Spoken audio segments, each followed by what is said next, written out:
Boğa bürcləri, sadiq boğa bürcləri sizləri nələr gözləyir 10-cu ayda? Bu 10-cu ayda biz boğaları belə deyək, hə?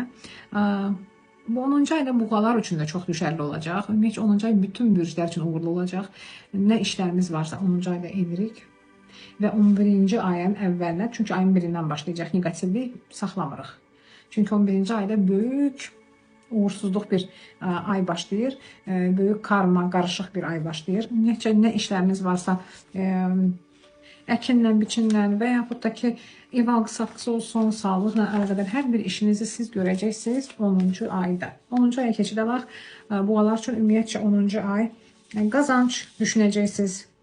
Stabil qazancdan razı qalmayacaqsınız. İstəyəcəksiniz başqa bir qazanc da olsun. İkinci iş haqqında düşünəcəksiniz. İkinci işi necə görüm, nə təlim ola bilər. İki yerdə işləyərsiniz. Az da olsa saatı işləyərsiniz. Və yaxud da ki, sənədə imza atarsınız. Ayın 3-ü, 4-ü, 5-i, 7-sinə qədər çox ehtiyatlı olun. Ola bilər ki, nəsə çox böyük savaşa girərsiniz. Söz savaşına. Çox ehtiyatlı olmalısınız və yaxud kimsə sizi çox qəzəbləndirər və o da gedib çıxar böyük xətalara. Ümumiyyətcə, ayın 20-sinə qədər heç bir işi görmürük. Nə əməliyyat, nə saç düzəltmək, nə diş düzəltmək, heç bir, nə tatu, heç bir iş. Hər bir bürcə aiddir, boğalar da içində. Yeni xəbərlər eşidə bilərsiniz. Ayın 7-si birdən, anidən. Ya ola bilər qohumunuz, ağrımanız haqqında, ya sevgiliniz haqqında. Ya eşidərsiniz kimsə əskər gedir, üzülərsiniz. Ya eşidərsiniz kimsə bir qəza törədib. Ya eşidərsiniz ümumiyyətcə kimsə evlənir. Amma bu elə xəbərdir ki, sizi kədərləndirər. Sizin narahatçılıq sizdə narahatçılıq yaradar.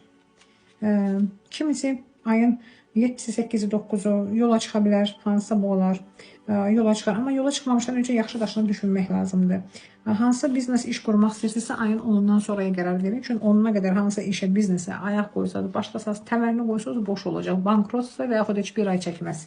Çox ehtiyatlı olun. Ola bilər çıxış yolu axtararsınız. Hansısa maddiyyat pul üçün. Ya kiminsə borcu var banklara, ya kiməsə borcu var, can borcu və yaxud kiməsə söz veribsə, etməyibsə, onları etməlisiniz. Ayın sonuna mütləq onların üstünə düşməlisiniz. Mütləq şəkildə. Burada Venera var, Neptun var, Pluton, sağlıq. Ola bilər kimi dişini düzəltdirər, gəndirim, kimi saç modeli seçər, kimi geyimində, imicini dəyişər. Kiməsə nəyisə söz verəcəksiniz və o sözü yerinə yetirəcəksiniz. Amma asanlıqla, çox çətinlik olmayacaq. Kimi boşanar, ayın 13-dən 20-sinəcən kimsə boşanmaya qərar verir. Anidən qəzəblənər və boşanmaya qərar verir. Amma peşman da olmaz. Və yaxud kimisə qərar verəcək evini satmağa və yaxud söyləyər ki, mən maşınımı satıram, arabamı satıram. Nəyisə özündən uzaqlaşdırmaq. Boğalar üçün ümumiyyətcə biraz cəld hərəkət etməlidir. Boğalar bilirsiniz də, heyvani ruhları bunların ayıdır. Yedilər, yatmaq istəyərlər və yaxud ağırlaşarlar və yaxud belə, bəzilərinə deyirlər ki, boğalar asta ayaqdır, asta əldilər, bunu boş-boşuna demirlər.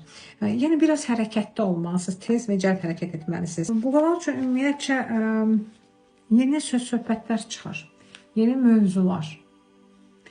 Ola bilər kiminsə haqqında danışarsınız, onu müzakirə edərsiniz. Məsəl üçün, filan kəs filan şey alıb, filan kəs filan evin tikir və yaxud bağ salıb və ona bənzərini siz də istəyirsiniz etmək. Və kiçik bir işin ucundan tutacaqsınız və onu da başarı ilə böyüdəcəksiniz, siz boğalar. Dəyərli boğalar, əsas odur can sağlığı, özünüzdən müğayət olun və əsas odur bu 10-cu ayda bütün yarımçıq qalan işlərinizi bitirin. Çünki 11-ci ayda qətiyyən saxlanmırsınız, 11-ci ay böyük karmik aydır və mən sizə uğurlar arzu edirəm. Sadiq boğalar, necə siz sadiqsiz hər kəsə qarşı, o elə sizə də qarşı hamı. Hər kəs sadiq olsun. İşiniz amanda olsun bir daha.